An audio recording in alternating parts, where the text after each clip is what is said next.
Hello and welcome to Critical Line Item. My name is Tom Radlick and thank you for joining me for this podcast. Over the past 12 months, we've heard a lot about the growth of right-wing extremism and extremist organisations in Australia and elsewhere.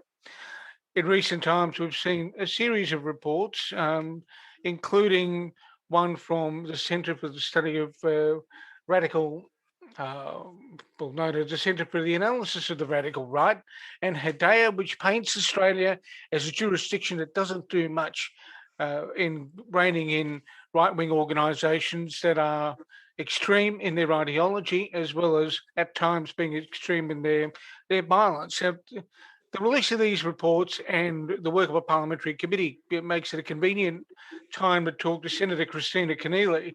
Senator Keneally has been one of the forces behind getting the committee to actually convene and consider the issues of the far right, how the far right behaves in Australia, and what Australia can do at a government and community level to stem the influence that we're seeing at the moment. Senator Keneally, thank you for joining me. Thank you, Tom. Great to be here. Now, look, these things always benefit from some definition, don't they? What do you see as the state of play in Australia at the moment with what we call the far right? Well, we know from our national security agencies that since 2016, they have had to increase their resources and focus on the growth of the far right in Australia. So in ASIO's case, they've gone from allocating about 10 to 15% of their counterterrorism resources to the far right, now up to 40%. And we see similar figures from Australian Federal Police and state police forces in terms of their counterterrorism demand. And that is really due to a few factors. One, that around the world, we're seeing the rise of far right movements and groups. And we have seen groups, particularly in Europe and the United States, participate in and, in fact, sponsor violent attacks. The second thing is the internet makes it much easier for these groups to connect and inspire individuals and other groups in other countries like Australia. And then thirdly, COVID has really accelerated a rise of racist and other grievances that people might have in terms of socioeconomic or other grievances in their personal life that far right extremists are using to really radicalize, recruit, and propagandize people to their hate-filled views. What are the sorts of organisations or sorts of individuals we're talking about here? Because there are people who've taken exception to the use of the term far right, as we both know. What are the kinds of organisations we're talking about? Yeah, there are your kind of traditional, if I can use that word, neo-Nazi skinhead type groups, and they do still exist. But the rise of the far right we're seeing today and right-wing extremist groups that we're seeing today really do have a wide range of fluid ideologies that they select from and weave together to craft manifestos and arguments to bring people to their cause. And so you're looking at things that include, of course, white supremacy and racism, and very much that notion, as one group here in Australia, proudly proclaims that they are there to create Australia for the white man. And, I specifically note not just the racial aspect of that statement, but also the gender aspect, because the other thing that many of these right-wing extremist groups is misogynist. They have a deep hatred for women, some of them quite clearly present. And then you get into a whole range of other ideologies. There's, for example, eco-fascism, which, of course, some people hear the word echo and think, well, how could that possibly be right wing? It is literally an argument that says that, nature must be protected and retained for the white race or the chosen race, and therefore right-wing extremists would argue that we need to install a fascist government that can protect nature and the environment for the enjoyment of the white race. It's a very fluid and sometimes almost contradictory sounding set of ideologies.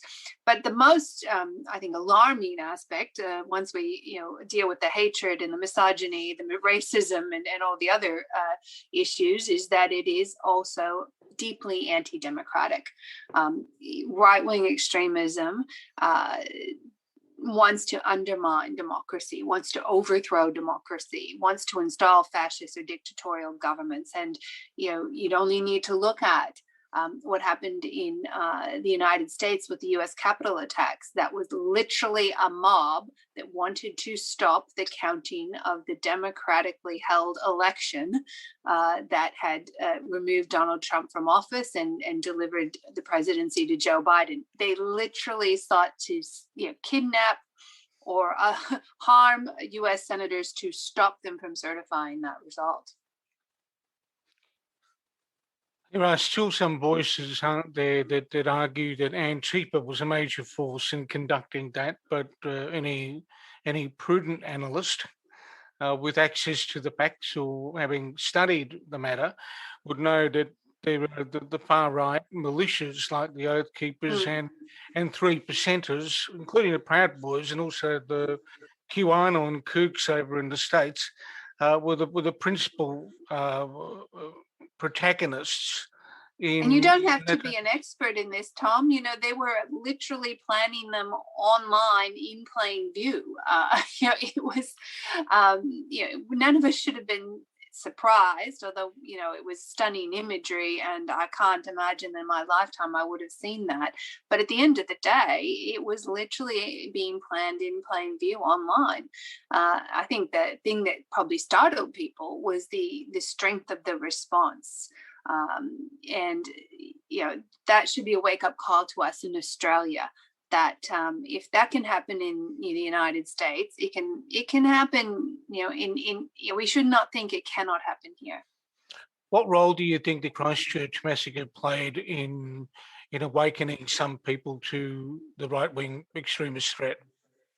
Well, the Christchurch massacre and the manifesto of the Christchurch terrorist play a significant role, and not all of it positive, because when you talk about awakening people, the Christchurch terrorist manifesto has been used and continues to be used by right-wing extremist groups and individuals to promote, propagandize, recruit, and inspire further attacks.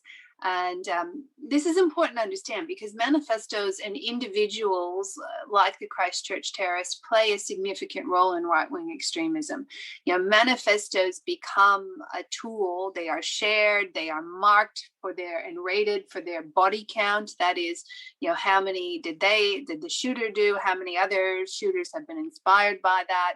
And indeed, we've seen, for example, in the United States, attacks that have occurred since Christchurch have cited the Christchurch shooters manifesto as an inspiration.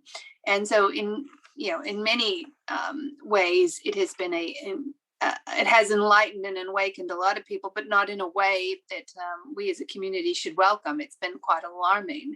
But it's also interesting to note, comments as recent as this week from Victorian police that Australian national security agencies really hadn't taken the threat of right-wing extremism as seriously as they took other forms of religiously motivated extremism, and really the attacks in Christchurch, the terrorist attacks in Christchurch should have been a wake-up call I think they are belatedly now a wake-up call as we start to see the spike and the spread of right-wing extremism across Australia. Technology is agnostic. Technology doesn't have a personality. Technology doesn't have an ideology, but it's a tool that people use. Does it surprise you how far and wide that manifesto and similar documents like it have gone? It does not surprise me, given the spread of technology and the fact that it is so much easier to spread a manifesto. Ted Kaczynski, the Unabomber in the United States, wrote a book, a manifesto, back in the day, and he used to have to go around to gun shows to try and hawk it, in person, and with a little booth, and he only ever sold really a couple hundred copies. Now. The Christchurch shooter, the El Paso shooter, the Charleston shooter, the Oslo shooter, all of these right-wing extremist terrorists, their manifestos are easily shared online. I think the challenge that governments are starting to confront, and I would argue need to urgently step up and confront, is the extent to which we are supporting tech companies and providing advice to tech companies so that such hate-filled, anti-democratic, national security threats that right-wing extremists pose can be taken down or deplatformed. For example, after Christchurch, the Australian government, like many other governments, signed up to the Christchurch Call, which was all about taking down violent extremist content online. However, it is still possible, in fact, quite easily possible, to get the Christchurch Terrorist Manifesto online in Australia and around the world. I think Australia needs to seriously consider steps such as what's happening in the UK, where they've got a white paper that's looking at how to define hate speech online. New Zealand has terrorist laws that allow for the prescription of individuals, not just organizations, which means the Christchurch terrorist in New Zealand is a prescribed terrorist entity, and it is illegal to sell or promote his manifesto. These are the types of changes that we need to seriously consider in Australian law in order to ensure our national security agencies have the tools that are fit for purpose to meet this threat. I saw you talk about that in your op-ed recently.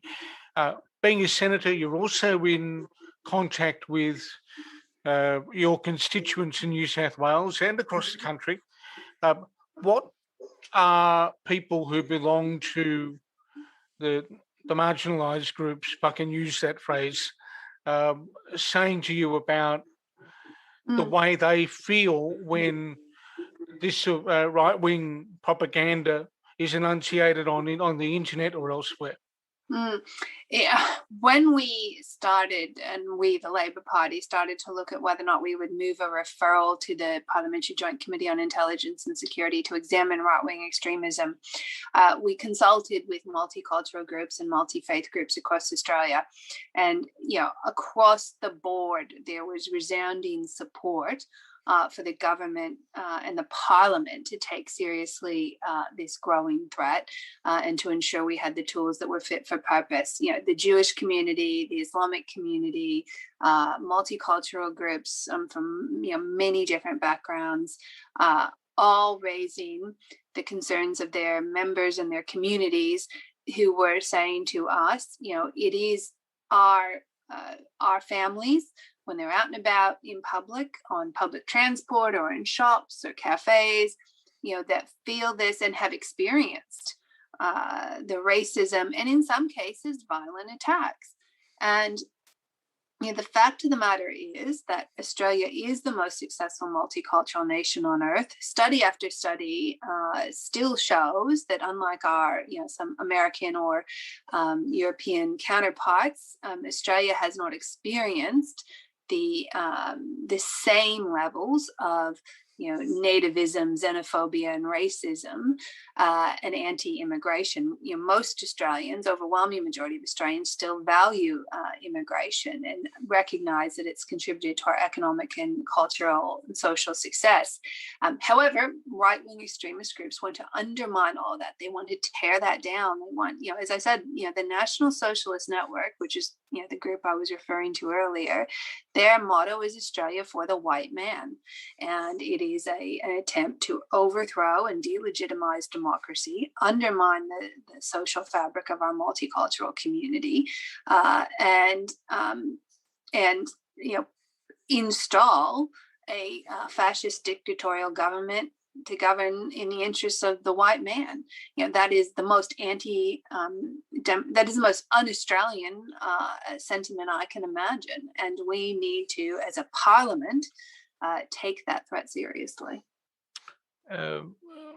What are the most frequent manifestations of the sort of abuse that people report to you when you have the discussions with them? I think we talk about ideology, but there's an impact on those at the receiving end.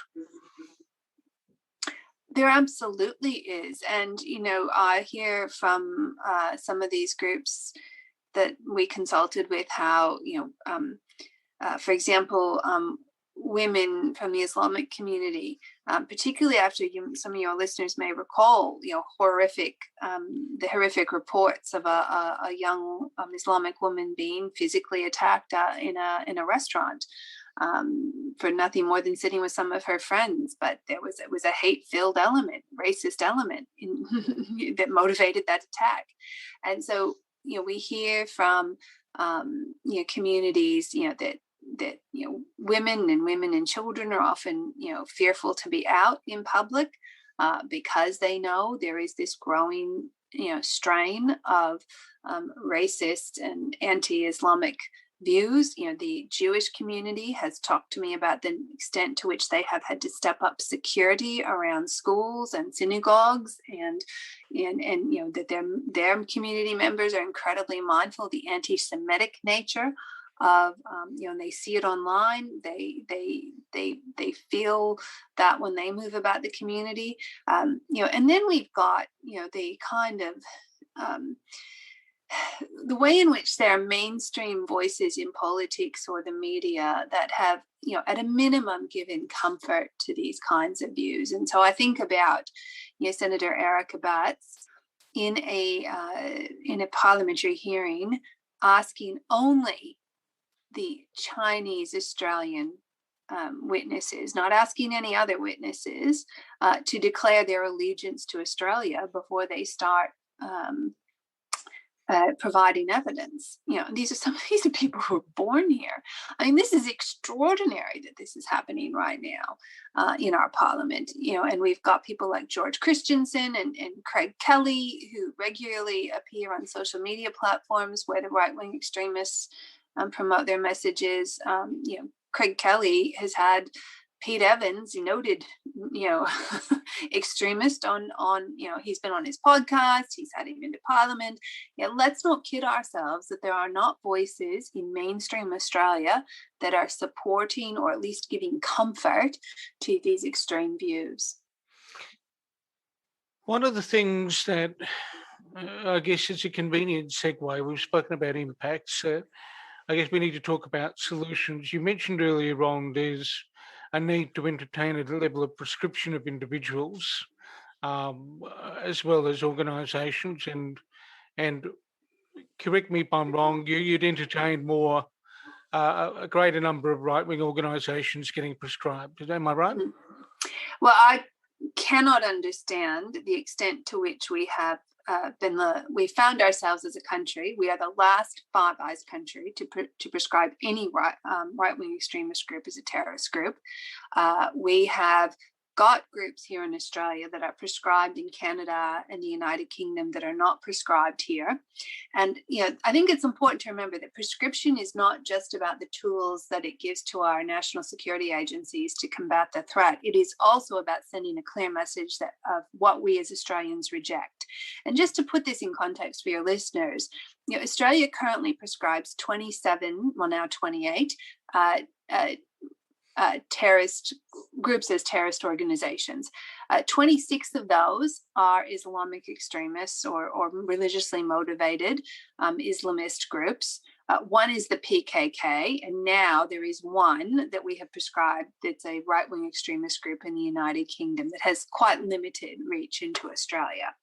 And, just to flesh that out a bit more, some of those 26 groups that are Islamist or jihadist, they have no interest in Australia. I've yet to see what, I've yet to hear from security agencies the exact nature of the threat posed to Australia by the, Islamic movement of Uzbekistan. But, we prescribe groups sometimes because our allies have done it, sometimes just to send a clear message it's what we reject. And yet the government has insisted that there's some real challenges to prescribing right-wing extremist groups that they're savvy and they stay just below the threshold of not publicly inciting violence, and some of them do that. So my argument back is, well, then we need to look at our prescription laws, because if we can't send a message that we as Australia reject the anti-democratic, racist, misogynistic, hate-filled narratives coming from some of these groups, then we have a real problem on our hands.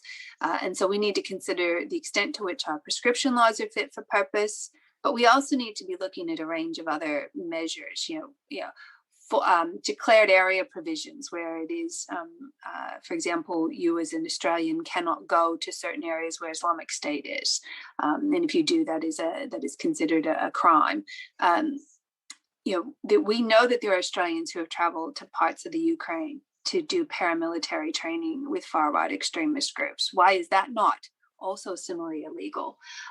We need to think about the way in which we do provide clear advice or indeed pass legislation when it comes to what tech companies, social media platforms can and can't share on their or allow on their sites. And again, the Department of Home Affairs has used that approach quite effectively when it comes to Islamic State and other extremist jihadist groups, but very rarely has done so when it comes to right-wing extremist groups. The last thing that I would just point out here, and there'll be many other measures I'm sure the committee will examine, but the last thing I'll make the point about here is prevention and de-radicalization. And prevention is always better than de-radicalization. It's far more effective and less intensive. But we are not doing what we did with the Islamic community when we reached out. We did proactive intervention. We had assisted parents in schools and grandparents and religious leaders to help identify those people who were at risk of radicalization, who were starting to speak in terms that indicated they were being radicalized, and intervene and stop it before it takes root. We're not doing that with the wider Australian community when it comes to right-wing extremism. And I recognize it's a bit harder, but it is absolutely fundamental and essential that we do that. So, I think the committee's work is absolutely necessary. And I'm really pleased that Labor brought it to the Parliament, the referral to get this done. Now, one of the things in terms of certain platforms, I'm not sure whether you're aware, but Telegram itself on a daily basis reports how many ISIS, Islamic State-related Telegram accounts it boots off its servers. In February, and I've got the number in front of me right now, it booted off 15,659 of them. So it is possible. Yes. It is possible to do. It is absolutely possible to do. And, the mention of Telegram provides us with another metric to measure the extent to which right-wing extremism is growing in Australia, that we have seen the numbers of people subscribing to the National Socialist Network's Telegram account, grow by the thousands. I think I'll double check, but my memory is it's grown by about 3,000. It is actually much more now because on the 1st of March, I popped the number into a spreadsheet I have in front of me right now, and it was 5,008. And one of them, and this is the leader's account. It's now at 9,704. Not too far from hitting 10,000. Yeah, and yeah, just to put that in context, a couple of years ago, it would have only been around 2,000. So, it may not sound like a lot, but it is extraordinary growth in a short period of time. Yeah, but a part of that is due to the publicity on a current affair, because that was a massive spike. In the early part of March. But rest assured, it's still nowhere near Pete Evans, though, which as of yesterday, he was sitting on 32,745. Yeah. But there's that. There's something else. You're a former teacher, and you've also got a Master's of Arts in Religious Studies. Moving away from what the committee is doing and taking it, I guess, to some ground that's also familiar to you. To what extent should we be incorporating comparative philosophy, comparative religion, and all those things in the curriculum of, at the very least, to secondary school students to build a degree of resilience when it comes to dealing with alternative points of view? Yeah, I have long had a view, long before we've had to deal with some of these issues, that a well-rounded education includes a deep understanding of different religious traditions. And that's not just in terms of, having an appreciation and an understanding of the viewpoints of different groups in the community, although that is fundamental. But even things like understanding literary references or historical references, or let's not pretend that Christianity, Judaism, Islam, and the other Hinduism, all of these major world religions have shaped the philosophical, historical context in which communities, laws, practices have all developed. And so I think it's fundamental at one level that we have that kind of that content in our curriculum. But when it comes to some of these questions about leadership, responding to threats as they emerge, understanding the values that people bring to the table, I don't know how you have conversations with different groups in the community unless you really do understand where they're coming from. And we all have in the last 20 years done a great deal of work to better understand the nature of Islam, to better understand how the extremists have taken what is a world religion and turned it into a tool for violent ideology, which is alien to that religion. And we've done a lot of work with the Islamic community. When I say we, I mean, let's be blunt. Most of us in Parliament are not Islamic. Most of us in security agencies are not from the Islamic faith. And so there's been a lot of necessity in coming to understand it, appreciate it, and work with those communities and work understanding and motivating ideology of these violent extremists, which is not, their ideology is not Islam, it is a perversion of it. And when I look at right-wing extremism, we are talking, is there a legitimate conservative, right-wing view within our democratic system? Of course there is. And does it have a legitimate role? Of course it does. But it is that conservative or right-wing, view in our political debate is one that supports democracy and is contesting its ideas in the democratic landscape, and is one that supports and recognizes the fundamental rights and of every person in Australia, of its citizens. That is not the case with right-wing extremism. It's a perversion of that ideology, and that's what I would say we need to better understand. Although this is the last point I'll make on this, you may want to come in on these points, but I do think one of the challenges for our national security agencies is that Islamic extremism or Islamist jihadism is while it is a perversion of Islam, and while it is a violent ideology, it is also somewhat predictable. Like, you can follow a dogma and a theory and understand the end point of what groups like Islamic State are trying to achieve.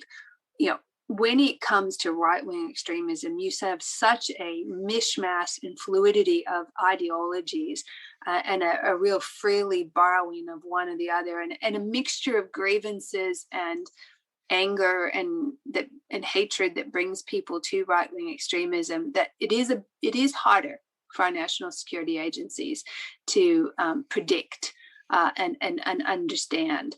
And so this is a challenge that we as a committee on the Intelligence and Security Committee also will need to grapple with. Now, to use the language we've become very familiar with in COVID times, there'll be parents who listen to this and will probably read something I write as a consequence of this podcast, who are concerned about these developments. How did they help inoculate their young people, their sons and daughters, from this kind of ideology as parents, as influences in their children's lives? Well, parents, teachers, coaches, religious leaders, I think they've all got a role to play in both reinforcing positive messages about multiculturalism and the diversity in our community, and as well as keeping close watch when a young person starts to express views or make new friends or join up with activities that raise alarm or concern. And I think the first thing for particularly parents of teenagers, and let's be blunt, these groups are now targeting people, mainly men, as young as 14. And so I think that the first step for parents is to be talking to their children and teachers in classrooms and in other contexts, coaches, about the value of each individual, about racism, about multiculturalism, in ways that are appropriate to that person. But just to start to one, send a counter message, to reinforce the values that most Australians hold, and I know many Australian parents would hold, and then also to help understand where a young person's thinking is at on some of these things. But I think, Tom, if I can also say, government has a role here too. We have not had an anti-racism campaign in Australia since 2012. That one expired in 2017, and so we have not had a replacement. And it's important that our community is reinforcing the values we hold at an institutional level, at a government level. If you don't reinforce those values, if you don't send a counter narrative, if you remain silent while these voices are getting stronger, we risk losing those values.